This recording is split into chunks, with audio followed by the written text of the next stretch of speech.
Now, firstly, I want to say this chapter is heavily character central. I put a lot of work into making sure that I focus on the characters of this chapter. Now, the idea of this when I left it was to go see Serana's mother and kind of start from there. But I didn't even get that done in this one because it was just... I got too lost in character development. And the major reason for that is actually Arcane. Arcane was a story that just completely absorbed everything from me. I could not stop watching, and when I was done, I felt empty. I felt like, I felt like someone broke up with me. Like, I felt full-on depressed for like a full-on month. I lost interest in doing all this stuff. It just took my happy from me. And I eventually started getting it back. But, like, there's a quote that one of the characters say in the game. It's, the show, that leaves a hole, but eventually, over time, the hole will always get smaller. And that's the truth of anything. Especially something small like this. But that story just fucked me, dude. Their characters, their storytelling, their music, always on point, all the time. It was absolutely amazing. And I really want to do that. I'm not a music guy. I'm not that great with it. And nor am I a big video editing guy. And my main focus has always been characters. There's always been character development and character-driven stories. And if I can take anything from Arcane, anything from it, it would be that I want to make these characters feel more believable. I want you to feel for them. I want you to be invested in this story, not for the sake of the story, but for the sake of the characters in it. And sure, this is the journey of the Dragonborn, but yeah, sure, the overall story is about her finding words of power, but it reminded me of Arcane. The overall story of the Arcane was dealing with the consequences of messing around with it. The idea of two scientists messing around, and the entire show is based on the catalogue of consequences that happen because of it, and then eventually they do. But the main stories weren't just... That was the background, that was the main thing in the background, but the main stories of Arcane wasn't the journey, it was those who took the journey. And again, this is one of those things where all these characters are coming together. I told all their stories, and they had their own separate paths in life, but now they're coming together from all different walks of life, and a lot of them are opposites of each other. You've got the warrior and the mage, the vampire and the vampire hunter, you've got the Imperial and the Stormcloak, and having all these characters from different walks of life come together, I really want to make you guys feel like these guys are alive. And at the end of the day, if you're watching a story, even if it's fictional, you're still, like, at the end of your head, like, when I'm thinking of Vi, right, which was my favourite character of Arcane, I talk about it sometimes like she's alive, and it's obviously not, it's a fictional character, but I got so emotionally invested in her story that, I don't give two shits for League of Legends, I never will, but I loved Arcane, and I'll watch whatever the fuck they put out. I really want more spin-offs of the Arcane characters, but again, I'll be excited for whatever. So, end of the day, this is very story-driven, character-driven in that way. We have like 2 fights, 3 fights, 3 dragons, and an actual Draga fight. But like I said, my main goal for this was really going heavy, jumping into the deep end of these characters and really making them feel like they're part of something, like they're actually, there in this journey. And hopefully I did that. Hopefully, let me know if you guys really are getting invested in these guys, especially their relationships, because I'm really starting to kick off with these guys. Their relationship, when they first started, I always remember the bit like in the inn after they'd killed the first dragon and they survived it, and Sigun's like, oh, it's fucking Imperial, but I'll go sit down with it and have a drink. She gets close and Centaurus is like, piss off traitor, I don't drink with your kind. And it was so aggressive towards each other, no eye contact, always disagreeing, always arguing, setting each other off. And now they've gotten to the point where they trust each other, like they've earned that battle bond. They've fought together, and they no longer really see their armor as who they are, but they see each other for who they are. There's so much understanding between them now. Obviously, like if you're watching this, you know where this is all going, and my job as a storyteller is to not just fuck it up and throw it out, and all of a sudden they're doing the dirty. Like, I don't want to do that, man. I don't even know when they will, do this. I don't know as a storyteller. When it feels right, I know then can I progress the relationship. But I want them to really just soak each other in as friends, as people that understand each other, as people in the same fight. And that is my goal. I don't have a set plan for when they're going to do that, but I'll know when it feels right. And that's kind of the natural part of storytelling. I don't plan any of these stories, these episodes. I go with an idea and I follow it. And I didn't even follow it this time. The idea was to go to sort of Castle Volkir, and have Serana go and see her mother. And I didn't even get to that. The very end of this episode was them walking off to do that. But yeah, it's I like this scene though. I just want to talk about it really quickly. That Centaurus is very like overprotective of the Dragonborn, and Sigun's like the older sister. She's like, dude, stop fucking worrying. She'll be all right. She was alive. She was looking after herself a lot longer before we came to the picture. While we were fighting each other, just soldier to soldier, she was off hunting vampires. And this little moment right here, they kind of realize, they have this moment where they realize what they felt that day. And I did this chapter a very long time ago.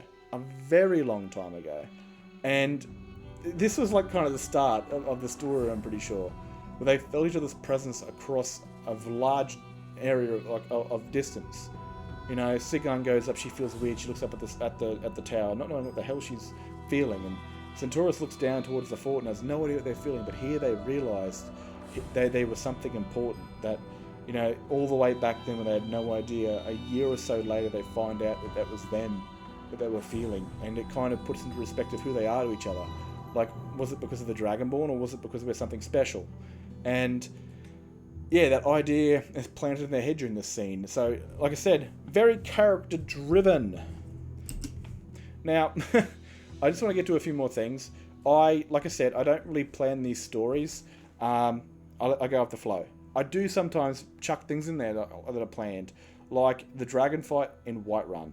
I should have just done like a over-the-view look of watching them all fight and kill each other instead of actually playing as Tova. But I decided, bugger that. We'll just have a dragon fight. There's actually a reason behind that. Now, the reason I had this dragon fight is I had too many people that were still alive. Like, I had lost only 2 companions, and one of them was Lavius, who I actually really liked because he was a unique character. He was an Imperial Stormblade soldier. He was born and raised in Skyrim. And there was also another Imperial soldier that Centaurus lost. That's all I lost in this entire journey. I was like, maybe I should just kill a few more, get some more gravity to the situation of these characters. But, yeah, I didn't actually, because I lost quite a few people down here. But I've got to realise that what I'm doing right now is just overpowered. I'm a Dragonborn. I've got shouts that can rip them out of the skies. I've got a weapon that can cut through them like butter. I've got 40 or so companions that just surround them and tear them a new arsehole. So what I've decided to do with this, for the story's sake of it, is now the dragons are attacking cities, which they weren't beforehand, because the whole idea was Elduin wanted to rule over again. But now he's getting impatient, now dragons are dying, and now he's ordering his dragons to attack cities and kill people, send their souls to Sovngarde, because his name translates to like ruler, destroyer, devourer, or something like that. And so he's deciding to destroy now because people are rebelling against his rule. He's only been back for what? Who knows? I don't remember the timeline, but it hasn't been too long for him. And the humans are still rebelling against his rule. He's been back for a few months, and he's decided, fuck it, you guys don't want me to rule, I'll just destroy us and I'll build up for what's left. So now dragons are attacking and the cities, and Ragnar can't be everywhere at once, and she can't get there straight away. So now the idea of her is that she's going to have to split up her forces. She can't have massive legions following behind her to protect her. She needs to put these people across the holds of Skyrim and in the settlements to protect. And we're going to see a different sort of light of things, because she's going to have less people following her now, which will be more acceptable for them to die in this attack against the dragons, if they're strong dragons. And again, we're going to have dragon attacks where these people are going to defend a town or a city against the dragon. They haven't got a shot ripping out of the sky, and they haven't got a weapon. I might actually enchant weapons with the dragon round thing, but they haven't got weapons to fight against the actual dragons. They haven't got dragon bane or dragon rend. So you might find that in these stories that entire groups of whoever I've sent there, all 20 of them, all 30 of them, might be killed by the dragon. The Dragonborn makes it look so easy because of all what she's got, where these people, they got butchered. And that's just the reality of what I need to change. I need to show the gravity of that without the Dragonborn, dragons are an actual threat. And now that she's got less people following her, maybe like 12 or something like that, there's a lot more of her group could possibly die in these attacks, since she hasn't got that many people to surround it.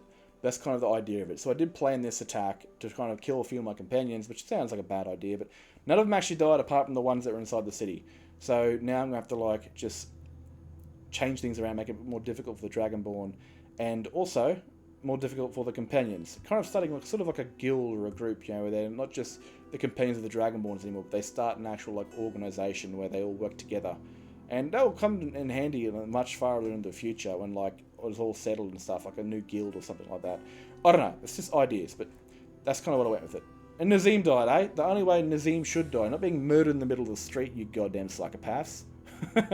Holder also died, which actually takes place later on, because, again, with the Serana date, it actually worked out. Somehow the story just wrote itself. Now this bit right here, if you're a long-time fan, you'll recognise this place. It's where Centaurus buried all of his Imperial soldiers that fell in battle. But now he's offered to bury some of the Stormcloaks that died that were part of Sigurd's, especially her last remaining housecarl and her first, who she's fought with for a long time. And this means a lot to her that she's able to bury her dead amongst his dead. Shows that they're truly on the same page, that they both give a shit about, you know, looking after each other. Now, like I say, this entire episode is very character driven, and you know, you've look through the perspective of the Jarl, and you've helped the Dragonborn create a truce so you can trap a dragon, but she's done nothing with it. And then all of a sudden, 2 dragons come into your city, and they burn it, and they kill people, your soldiers and your citizens. You're going to be quite impatient. You know, you're like, I agreed to help you, so fucking hurry up, because his people have just died.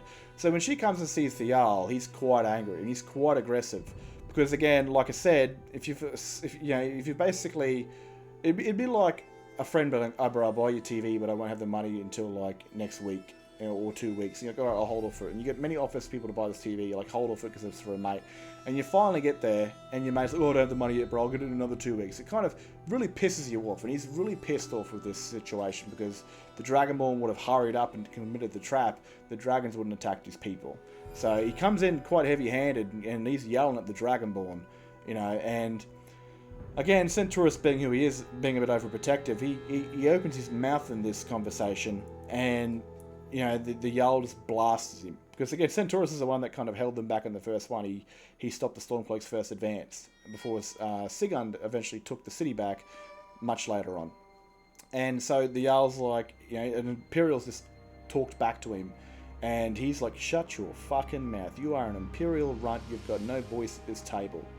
And Sigurd actually stands up for him, and the Dragonborn, of course, but this shows how, you know, close they are as friends, that they will back each other up, not just on the battlefield, but in arguments in places where they need to. They're friends now, they're proper friends. You know, they don't just see the blue and the red anymore. They know what they're fighting for, and they know the wars they've fought, and they both have come to an understanding over the time of the war. You know, that maybe it was a waste, maybe it could have been done better, and maybe we weren't right, maybe they're right, but maybe I'm still right. And a lot of their heads are just conflicted with, you know, knowing what they know now from what they knew back then. It's both of them are very conflicted with their time in the war, but have a major understanding of what they're doing and who they are. And Sigurd will stand up for Centaurus in situations, and so will he. It's when it comes down to it, they are equals.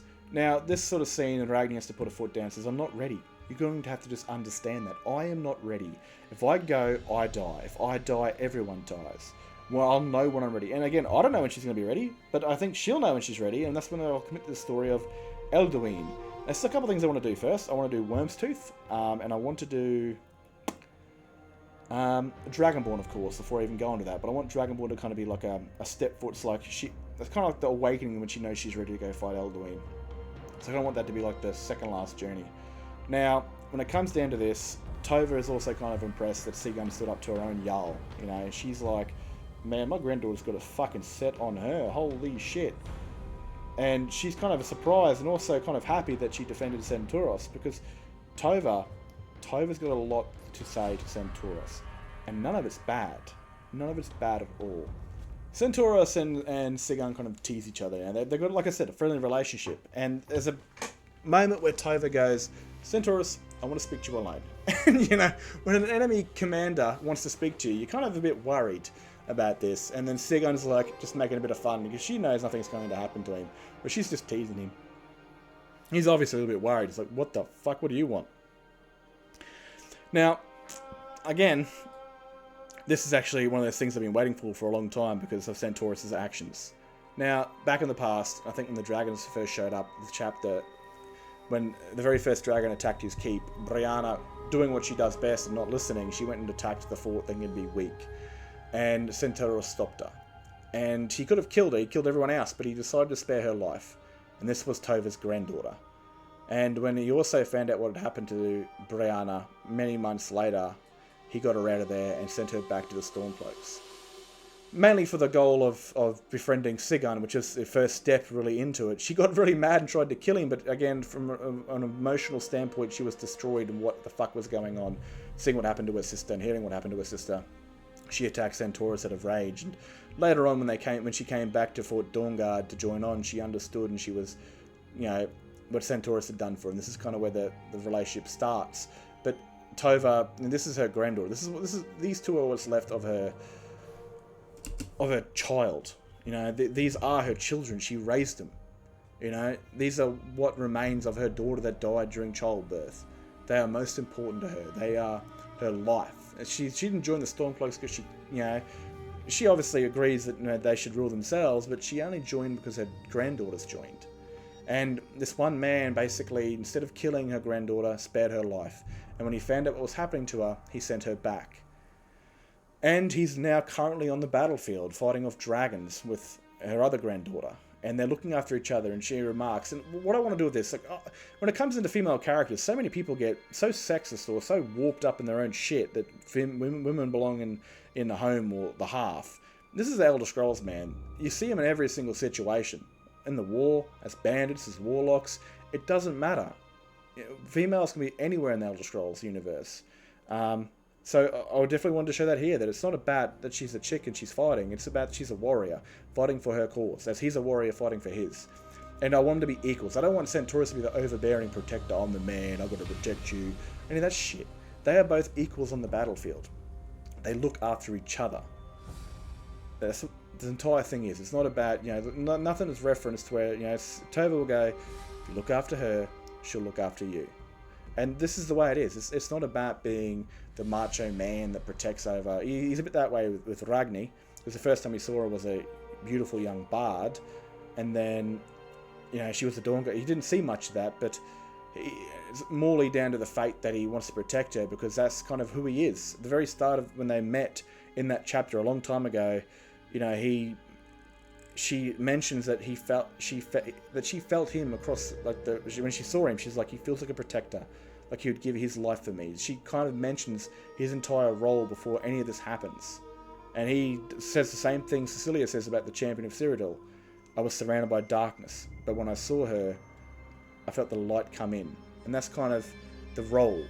He's a protector of her. That's his entire thing, is to keep her alive. So that's why he's a bit overprotective of the Dragonborn. And he is a lot more skilled in combat against her in certain ways, and more experienced in fighting, killing, and leading, and in all that sort of suffering stuff. But he knows she can fight. But again, he's just like an overprotective brother almost, or overprotective just person in general, which will eventually slightly change over time. Hopefully, if I do it right.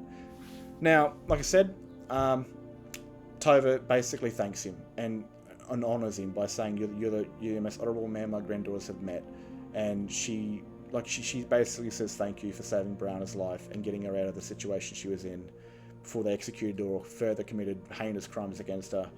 And thank you for basically keeping an eye out for my other granddaughter. And if you look after her, she'll look after you.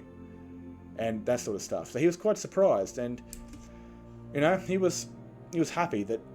And especially that he finds out that she's writing letters, to her grandmother about Centaurus. It means she actually does care. It's what Centaurus has done for Sigurd means a lot. He brought her sister back to her, who she believed was dead. And it comes into a lot of the story here you don't really see much of. But when Brianna was dead, she spent a lot of time here in Whiterun after her sister was gone, and she spent a lot of time with the Greymane family, being with Avelstein. They were having sex during the war because, with off-time R&R, I like to call R&R root and recovery. But after basically her sister died, she spent a lot of time with Avelstein because she was alone, she was heartbroken. that a twin was gone. And so this kind of reflects on what happens when Sigurd goes. She goes back to the Grey Man house because they've invited her over, and they're going to spend a night together. She hasn't been with Avelstein since the time that the Dragonborn came over to sort the truce out. It's been a while since she's been with somebody. Same thing for Centauros. He hasn't been with someone in a long time, ever since, like, even longer in a way. The last person he was with was actually the Dragonborn, and they called that off as soon as they went back to Fort Dawnguard, because Ragni knew that she'd see Serana again and didn't want to mess around with that by sleeping with Centauros, so she cut it off. But it's been a while for Sigurd, and she goes back, and through this, I'll get to it when I'll talk about it there. Now, again, I did want to get to the date night, because Serana Dialogue add-on is an amazing mod. It really fleshes out Serana. I did a couple of these scenes, and she was super horny, man. She just wanted to fuck. Like, I was like, holy shit, dude, I can't put these in there. This is, like, way too horny. But, it's, this is a story of enemies to lovers. This is Ragni, the hunter, and Serana, the vampire. They came together, and it was a lot of... Serana shaped a lot of who Ragni was, or who she is. She taught her that the world isn't so black and white. That a Parthenax quote is, is it better to be born good or to overcome your nature of evil with great struggle? And she kind of sees that first with Serana. Because no doubt Serana has spent much of her life, being weaponized, for hundreds of thousands of years, being used as a sex weapon against her father's enemies or allies, killing and having sex and being used by her father to get what he wants. And the first time she's ever feels love or has ever done anything on her own was with Ragni. And they're both actually sheltered. They come to realize they weren't too far from each other. It's just their fathers that were different. They were both sheltered in their world. Their fathers controlled their life. Ragni's trained her to become a warrior to make sure she'd be safe when he was gone. Serana's father used her for all the wrong reasons. And they kind of came to realise they weren't so far apart. But normally it was the moment between when Serana was really there for Ragni when she needed her, when she turned to a vampire to survive oblivion. The monster sort of came out when she'd smell blood, and she was losing control of her mentality. She'd just lash out and rip someone's throat out. But Serana was always there, and she fed her blood that she had, and she helped her get cured, which really showed to Ragni that Serana wasn't her enemy, but it was someone that deeply cared about her, someone that was there for her. Someone that has never been there for her that wasn't her family. The first person that Ragni really fell in love with. She did like the man that she was with at the Dawnguard, but it was more about her convenience and companionship. But Serana went above and beyond all the time to make sure that Ragni was okay and safe, and especially with this situation, you kind of really start to appreciate someone a lot over that time, especially if they've gone out of their way to do something great for you and ask for nothing in return. And this is kind of how it happened there. It went from enemies to lovers, and it's a beautiful thing. It's absolutely gorgeous. And like I designed her. I knew she was going to go in this route with Serana, but I started her off as not a character that didn't know she was didn't know she was a bisexual. And I got this from a woman that I used to talk to. She didn't know she was bi until she fell in love with this woman. That woman ended up divorcing her, and she's now in love with a Marine, a man. But it was like she didn't know what she liked. She didn't know that she liked girls until she found that there was one that just basically showed her an entirely different side of herself. And I think this is the same thing with Ragni. She was flirted with by women here and there, but she never thought anything of it. For her, it was love. It wasn't attractiveness like it is for most of us men. It was someone's soul. It was someone's effort of care for you, that sort of thing, that really won Serana over into her heart. And that's why I love doing these things. It might be a bit boring in the story, just watching these two talk and romantic sort of shit, but it kind of, as a storyteller, I want to make sure I show these guys off as in, they're in love, and they've gone through a lot of struggle together, and they will, but during these times they can just sit down and be with each other, and it's kind of like that they can just be themselves for these moments. They're not Dragonborn's girlfriend. They're just two women inside of the inn, with no responsibilities these times. And I guess if you were someone seriously important like that, you had some private moments to spend with the ones you love to feel yourself, this would be great. So this is Ragni's opportunity just to be herself with Serana, not the Dragonborn, the savior of the world. Let's get over to Sigurd, because, man, this is some serious character development shit. Now, Sigurd hasn't been in Whiterun since the truce that they need to trap the dragon. And she, like I said beforehand, when her sister died, she spent a lot of time with Avalstein because she had just lost her sibling and was alone. And so they spent quite a few nights together. And then when the Dragonborn thing came, she was given the orders by Ulfric to basically, because he had to trust someone. She was a very effective soldier, and he could trust someone like her, that's certain somebody to him. She went up the mountain to follow the Dragonborn. And a lot's changed in her life since then. A lot has changed. She's seen a lot more perspectives. And even at the side of this war, that she was kind of done with them. When she lost her sister, she hated the Imperials. She wanted to kill them all. She was very angry, but over time she realised that was poisoning her. And she kind of lost a bit of... She kind of just lost interest in all the slaughter and just wanted to end the war. Just wanted to get over and done with and send the Imperials packing. It wasn't about glory or this anymore like it was at the start. It wasn't about joining the Stormcloaks and freeing Skyrim and earning glory and Sovngarde is away. And she was just done with it. She was getting tired of the war. She had lost her sister and she is just consumed by darkness. Now this she kind of catches him up for what she's done since then. She talks about Centaurus, what he's done for her, that he brought the sister back and that he was a really honourable man, that he looked out for him, he was loyal. But again, these Stormcloaks haven't been around the Imperials or anything like that, and they don't give two shits. He's still the enemy. A good Imperial to them is a dead one. And it kind of opens their eyes to where she's been, how long it's been since she's been around her own people. This entire thing kind of opens their eyes to, the hatred towards that she once had for the Imperials, and that's gone now. And a lot has changed in her perspective over time with the Dragonborn and the people that follow her, and the Imperials and the Stormcloaks that she's got working with her. And she realises in this moment that maybe her fight with the Imperials wasn't the right one, but the one with the Dragonborn is, that she's actually fighting the good fight. This isn't a fight over politics, who rules what land. This is a fight for what's right and what's wrong. This is a fight that is absolute, right and wrong. This is this is the ultimate fight for everyone's survival. Everyone lives or dies, sort of thing. So it's very important. Sorry about my phone going off. And it always happens. But this is a serious thing for her. She opens her eyes and realizes that she prefers being with the Dragonborn and everyone following her than fighting and killing people in this war. So it's kind of an understanding between these two characters, Centaurus and Sigurd, that they start to regret their decisions that they took in the war. That was about glory and prestige, and they kind of come to realize that they were losing heart for the war at the end of it anyway. And seeing what they've seen and doing what they've done in this journey, it's kind of made them understand each other a lot more, and that's kind of where it goes. Now, obviously, if you're watching all this, you know where it's going, but at the end of the day, I don't know when they're gonna be that way. And that's the thing I like about the storytelling, is that sometimes it writes itself, and it will correct me if I'm wrong. I mean, sometimes the story has its own identity. I don't know when it's going to be right. I don't know when it's going to be wrong. But when I feel it, I know when I'll do it. Because at the end of the day, when you're building these sort of relationships, a lot of people will fuck it up with writing and just make it super horny or just dodge a lot of shit.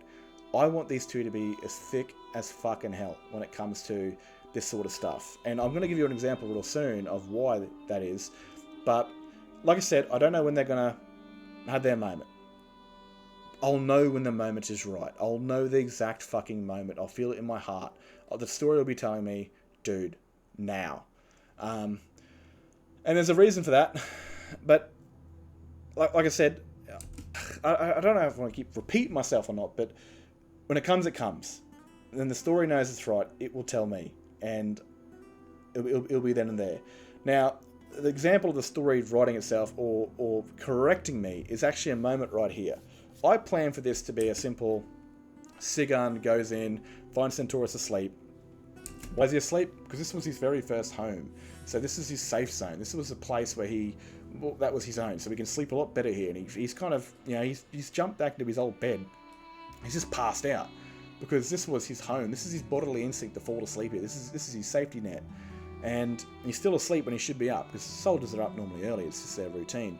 And I was going to have it basically go over to where it's going to be a bit of comedy, where she just goes over and she wakes him up and he gets out of bed and his dick's flopping around. She's like, dude, what the fuck? Put some pants on. But before I did it, the story just slapped me in the face and was like, dude, are you forgetting something? She teases Centaurus all the time, whenever she can. It's like, play a prank on him. And I was like, dude, why is the story talking to me? Or is that my own head? Or am I insane? And I was like, holy shit, dude. Like, I was going to put it into some boring wake-up thing, and she's like, get something for having his dick out. And I thought, why not still have that, but have it in a way which is a lot more natural to both characters and the situation. She goes to tease him because he looks very peaceful, and she wants to scare the shit out of him because he's sleeping, so prank him. But at the same time, he gets out of bed in a very quick hurry. He thinks the dragon's attacking, and he doesn't realise that he's butt-ass naked because he's sleeping in a place that is his home in his heart and mind. You're not going to sleep naked on someone else's bed, of course. Well, unless you're fucking him. But he's butt-ass naked, you know, because this is his safety zone. And he jumps out of bed scared fucking shitless as a dragon attacking, and he doesn't realise he's got no pants on. And it felt a lot more natural in that way that Sigurd was going to prank him, to tease him, and he was going to jump out of bed butt-ass naked because if someone waked me up and I was naked, I'd be like, dude, you need to like fuck off so I can get some clothes on. I'd be aware that I'm naked. But if I was woken up in an absolute fright, scared shitless of something, I would probably jump out of bed, dick and balls out for the world to see. And this kind of happens, and she's just staring at him, and he's like, dude, what the fuck? I could have, like, killed you. Like, I was scared. Like, I had no... And she's just staring at it. She's like, what the fuck? Now, obviously, I can't show this on YouTube because I'll crack the shits. But he's just jumped out of bed with a rock on hard, not knowing what the hell's going on. And she's just staring at it. And he's like, dude, why the fuck did you do that? Why did you... Like, I was sleeping really good, and you had to go scare the shit out of me. That was dangerous. And then she's like, dude, look down. Trust me. Look down. And he's like, oh, fuck. He's like, shit. He's like, all right, piss off out of here so I can get dressed. And she makes a funny remark that, you know, you shouldn't be sleeping naked in my home when it's actually his home, but it's her home. Because he brought it, yes, but he lost control of it. And being an Imperial, all his land is forfeit. And she got the home from the Jarl when she took over Whiterun. And it's become her home. And, yeah, he's a bit sour about this. He's like, fuck off, this is my home, not your home. And he plays this joke on her a bit later. And it's kind of natural, the way they do it, because we'll get down there and we'll discuss it. Now, as you can see, she's kind of removed her blue band, and it's a kind of time of the Grey Man, that's why she's removed it.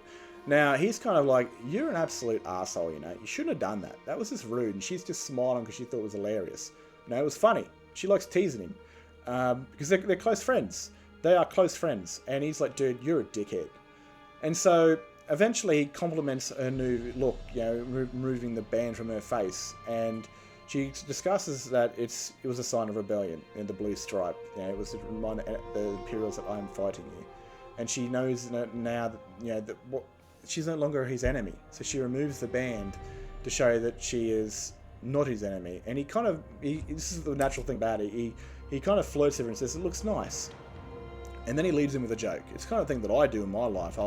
If I'm a bit scared of complimenting a girl, she's probably going to think I'm a creep or or just some dude, I'll be like, oh, you look nice. And then I'll say, like, you know, my line would be like, man, you look nice for a half-sucked mango. And like, he kind of does that. He's like, oh, so then he plays on the whole, all right, this is your home. Maybe you should, you know, cook your guests some breakfast. And this look, right, if you've ever been in a relationship and you've said something to a woman, you know what this look is. Like, I was scared when I took the screenshot. I was scared. I was petrified. I was like, dude, that's looking into my very soul. I feel like I'm in danger for the next 3 days. I feel like I'm not going to hear her. I'm not going to hear her voice for some time. I'm going to get the silent treatment for some time. But I thought, you know, she's cheeky. She's like, all right, well, if I'm the owner, I can tell my guests to fuck off out the door. But she's like, yeah, right here, I'll cook you something. I want to cook you some cabbage stew, and that would be no doubt feral. And he's like, yeah, right here, it'll be as tasteful as your company, kind of making a nod to her as a joke, and it's more of a tasteful disremark. Kind of keeping to the humour of things, that they are friends and they are joking around each other all the time. It's a bit of give and get at this stage. Now, Ragni does go and check on her gear, and he's done a lot of work since. She's got her helmet. All it needs doing is the main gear. And so she goes to pick the shield up. Didn't want to waste too much time doing that. So she goes to pick the shield up and realizes it's fucking heavy. Like, it's going to take, like, it's going to be so heavy that she's not going to be held up for too long, or she's not going to be able to move. And the way that I'm going to do this, and I hope that I really do it right for you guys, is I want you guys to kind of see the struggle when she wears this armor. She's worn iron armor, and it's light. It's a lot of light gear mixed with heavy gear, and she's been able to move around it freely. Again, when she would have put it on, it would have been a bit hard to walk around and get used to it, but she would have gotten used to it. And having this arm that she's about to wear is nothing like she's ever worn. This is like heavy shit. And so what I'm doing is I'm going to, basically remove all her perks. Her heavy armor perks, her shield perks, her speed perks. She's going to be very slow. And I'm going to drop her stamina big time. So you're going to see that she's going to be out of breath a lot. She's going to be exhausted because she's wearing armor like 4 times heavier what she's got on now. So she'll eventually, over time, muscle into it and she'll get stronger. She'll physically get stronger. And it will become easier for her to wear. And that's kind of the struggle that I want you guys to see, that when she wears her dragon armor, that it is heavy as shit, and she is struggling in this. And Centauros and Sigurd and Cecilia and Tonrok are going to have to train with her a lot to kind of, spar with her to kind of get her used to moving around her armor and defending in it and attacking in it and stuff like that. Because, I just imagine when she's holding that shield up in her left arm, she's finding it really hard to keep it there. And I don't imagine you'd be able to move holding something like that for that heavy, for that long. So again, she's going to have to do a bit of suffering later on, especially, like I said, she's splitting up the teams, or she's making sure that not everyone's going to follow her. She's going to be more protected, obviously, but she's also going to have a bit more of a downgrade when it comes to her ability to fight dragons for a time, until she muscles into her armor and it becomes a second skin to her. And by then, hopefully, she's mentally, but also physically stronger and stern, so she'll be taking no one shit. Other than that, we'll skip into the story. Now, I'm actually surprised, because normally when I do this whole walking journey from place to place, I find it hard to keep talking about certain things of these characters before I end up repeating myself. But funny enough, this actually worked out perfectly well. It just did. I don't know how, why. She just had so much to say, and especially most of it was about Sigurd and Centauros.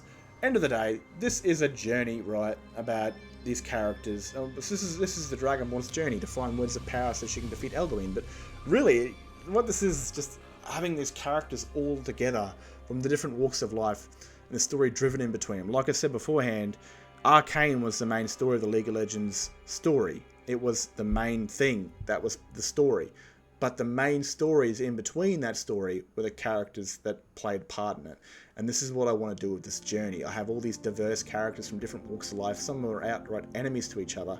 And I want them to mold and bleed together so you get to see that. And I'd like to know what you guys think, what kind of characters you'd also want to see. Because at the moment I'm focusing on Sigurd and Centauros and kind of putting the other guys a bit in the background. I kind of want to show a bit of Cecilia and Freya as their mother and daughter relationship and stuff like that. I'm not too sure on how I did that in the last episode with a bit of that, but at the same time, I'm always trying to figure out new ways to kind of increase the story. So maybe some people die here and there, and it changes characters, but I kind of want it to be natural. I want them to die naturally, not where it's a planned killing where they get killed by a planned event. This is Skyrim, it's very sandbox, and this entire story is based off the sandbox nature of the unknown, that some shit could just happen. So I kind of want, if people are going to die, especially if it's like Octavia or Vina, or one of the women that Freya spends her nights with here and there, that it might actually, affect her. But also, same thing for Tonrok. He could die, being the Harbinger, and it might affect Minerva. They aren't like an official thing, but they are definitely spending their time together during this conflict, and that's the mage and the warrior, two very opposite sorts of things for me. One's a warrior and one's a mage, even though she's also a warrior in a certain way, but I like to see them as very opposites, because again, it's kind of like, what path do you choose, the mage or the warrior? Anyway, I especially definitely want to do a lot more with Topher too. She is the Nightingale, and the Dragonborn has met her, and I want to do a bit more of that, so maybe I can fit that into the next story a little bit. But let's get into sort of what I'm trying to do, increasing the story, or the threat of the dragons. The Dragonborn's killed quite a few of them, and Elduin can't bring him back, so he's putting up to pull back his dragons a bit and kind of send the smaller forces out there, like the Draugr. Now, with the Draugr kind of being out there, the only time you ever hear, you never see Draugr out and about, and it's described in lore that they come out during the winter because the sun's hidden by the blizzard, and the sun's meant to be like hurt anything undead, not just vampires, but also like corpses. And I want to kind of put out there that they're becoming a threat. That now that the dragon priests are awake, that they're now organising the undead, ancient dragon cult soldiers, and those even rebelled against them. So now they're seeing the Draugr are out in planned attacks to kill people, so Elduin can have souls in Sovngarde, because the civil war's dried up. So no longer is there thousands upon thousands of dead being sent into Sovngarde. So he's getting his dragon priests, liches, to basically resurrect the Draugr and go out and kill hordes of people and send their souls to Sovngarde. And I even want to do a thing where, like, further down the line, we're going to see a lot more zombies, skeletons, and actual corpses fighting alongside the Draugr, because it's showing that they're not just killing these people and sending their souls to Sovngarde, they're also killing them and bringing them to their army, increasing the force against. So in the long run, when these groups of defenders are on their own, it might come down to them being in a city just protecting it, and then 30 Draugr come out of nowhere, 20 corpses and a dragon flying overhead, becoming a major threat to both the people protecting and also even the Dragonborn. They might come across a ruin with a dragon perched on top of it with an army of dragon corpses they've killed for the souls to go to Sovngarde. I kind of want things to kind of increase with threat, especially since she's killing a lot of dragons. She's no doubt putting Elduin in a bit of a spot of worry, so he's going to have to increase his power. He's going to have to increase the threat level to Skyrim. Now, like I said, this entire story was meant to follow off and get Serana and Ragni to go see Serana's mother, but that didn't happen, and we kind of end going there. So this is kind of this bit right here. I want to do as a sort of Ragni's apology to Centaurus for treating him like shit at Highgate for basically wanting to be alone, and she had to be mean to him to piss him off, and she felt bad about that. So the way for her to make it up to him is by, since they're close to Solitude, she's going to send him off to go see his daughter, and he hasn't seen her in a long time. So this is an opportunity he's obviously going to take, so she can get some alone time with her girlfriend again to go on a date, but also go see her mother. And it's also an apology to Centauros. And at the same time, it's a bit more character development that I'm driving for, because like I said, I want to really be jumping into story-driven with these characters. And it's also some time for Sigurd to follow Centaurus into Solitude, while she can, because it is times of peace. And she can see Solitude, before, in her mind, to be blowing down the walls and killing the Imperials, or, sort of things like that. And she doesn't want to go because she's scared, because again, she's going to an Imperial capital. She's like, dude, someone's going to kill me regardless if there's a truce or not. And he's basically like, dude, come along. Like, you might not see this again. Because in his mind, they're going to be attacking the gates of Windhelm. It's a time of peace. Come and see it. And if you're with me, no one's going to fuck with you. Right? No one will touch you if you're with me. And there's a certain character she's going to bump into, and these two characters, this one character has got a bit of hate put in their hearts of recent time due to what's happened to her, along with another character.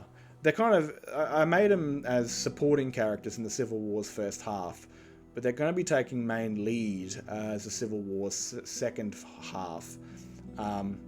And it's because they refuse to join this fight because they hate each other, hate the Stormcloaks Imperials, and they won't have that compassion that these two have. They've lost kind of their heart for the war and this and that. But the side characters, we're going to meet one of them in the next episode, where she confronts Sigurd for what she believes is responsible for what happened to her, and Centaurus is going to have to be there to make sure that nothing bad happens. Other than that, I don't want to spoil too much about it. I kind of just wanted these characters to go on their own ways, and I wanted Centaurus to be excited to kind of take Sigurd and see the home. He's going to sit down, he's going to bring her to his actual home, and she's actually going to meet his daughter.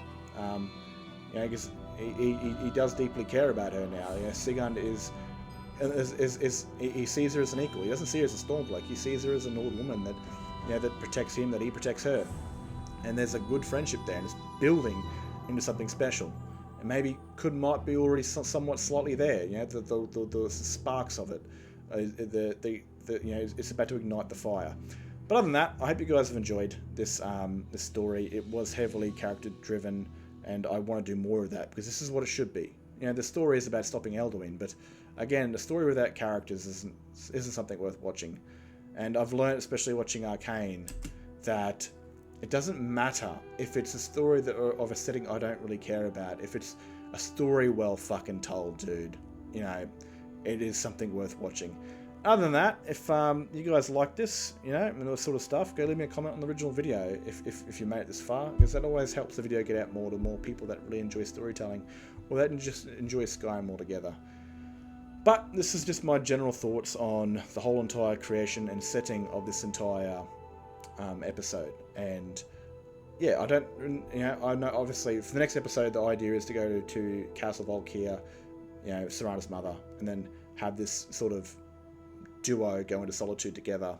And then after that, I've got no fucking idea, but I'll work it out then and there. Other than that, I hope you guys have enjoyed, and I'll catch you guys in the next video. Look after yourselves.